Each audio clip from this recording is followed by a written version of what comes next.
De acordo com a política do café com leite, políticos de São Paulo e de Minas Gerais se alternavam na presidência da República. Esses políticos também usavam seu reconhecimento para conseguir votos a quem eles decidiam apoiar.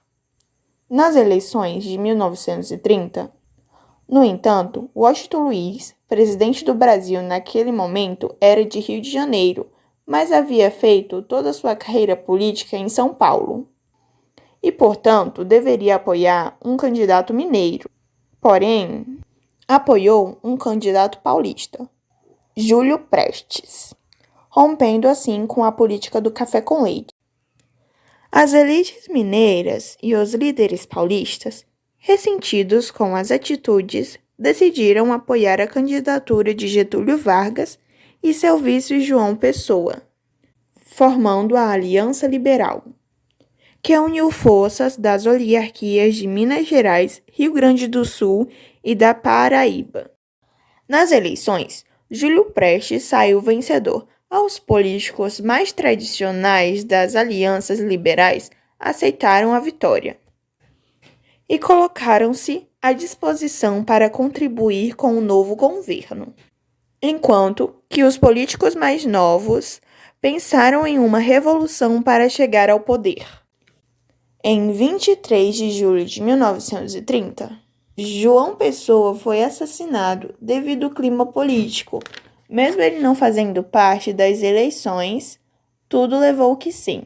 Por exemplo, se pensava em um possível envolvimento de Washington Luiz e Júlio Prestes ou de seus apoiadores no assassinato. A morte de João Pessoa causou muito alvoroço e a Aliança Liberal aproveitou para explorar politicamente esse acontecimento, usando como pretexto para começar uma grande revolução. Dessa forma, em outubro de 1930, a Aliança Liberal dá início ao movimento armado conhecido como Revolução de 30, com o objetivo de tirar Washington Luiz do poder e impedir a posse de Júlio Prestes. A revolução aconteceu em Minas Gerais, Rio Grande do Sul e Paraíba, e contou com o apoio militar do movimento tenentista. Após dias de combate, a Aliança Liberal conseguiu deter as tropas do governo federal Washington Luiz e depois é substituído por uma junta militar que colocou Getúlio Vargas como novo presidente da República. E assim se inicia o governo provisório. Governo provisório. Ao chegar ao poder, Getúlio Vargas fecha o Congresso e as assembleias legislativas municipais e estaduais, até que fosse eleito uma Assembleia Constituinte, que ficaria responsável por elaborar uma nova Constituição para o Brasil. Vargas passou a assumir poderes executivos e legislativos, governando através de decretos e leis, centralizando o poder em torno de si. Uma medida importante criada por Vargas foi o Ministério do Trabalho. Através dele foi implementado o corporativismo e também importantes leis trabalhistas foram criadas, como jornada de 8 horas diárias, férias remuneradas, salário mínimo e regulamentação do trabalho infantil e feminino.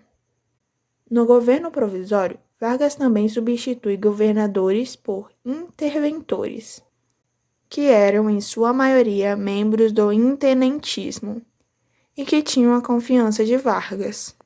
Devido à crise de 1929, as exportações de café diminuíram bastante. Vargas, sabendo da importância do café para a economia brasileira, decidiu então que o governo iria comprar e estocar o café.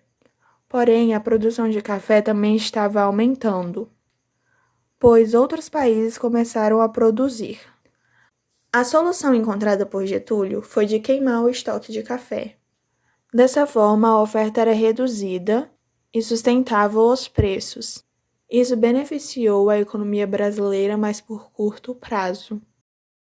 Em São Paulo, o Partido Democrático havia apoiado a Revolução de 30, mas estava insatisfeito com o governo de Vargas devido aos interventores escolhidos para São Paulo.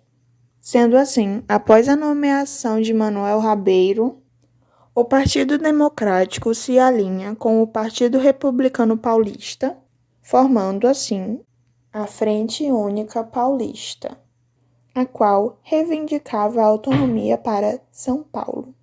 A Frente Única Paulista também exigiu a reconstitucionalização do país, ou seja, a volta da democracia.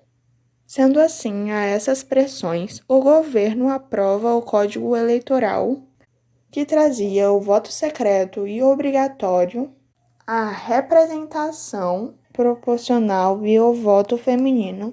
Assim, foi criado também a Justiça Eleitoral.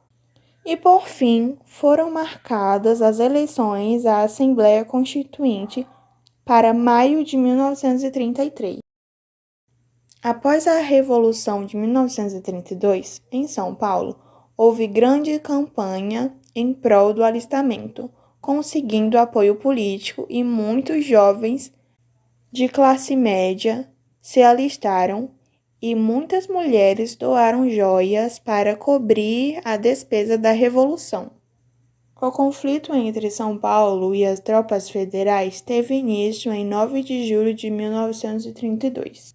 São Paulo não conseguiu deter as tropas federais e se rendeu em 1 de outubro de 1932, pondo fim à Revolução.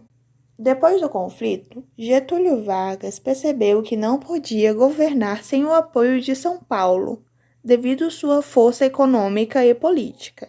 Por isso, tratou de ter uma boa relação com os paulistas. Em 1933, foi realizado as eleições para a Assembleia Constituinte e em 1934 foi promulgado a nova Constituição, sendo as principais características da Constituição de 1934 foi o sufrágio universal, direito de todos os cidadãos participarem do processo eleitoral e o ensino primário gratuito obrigatório. Nessa Constituição, o presidente seria eleito por voto indireto, ou seja, pela própria Assembleia. Dessa forma, Getúlio Vargas foi eleito a um mandato de 4 anos, sem direito à reeleição, dando assim início ao governo constitucional.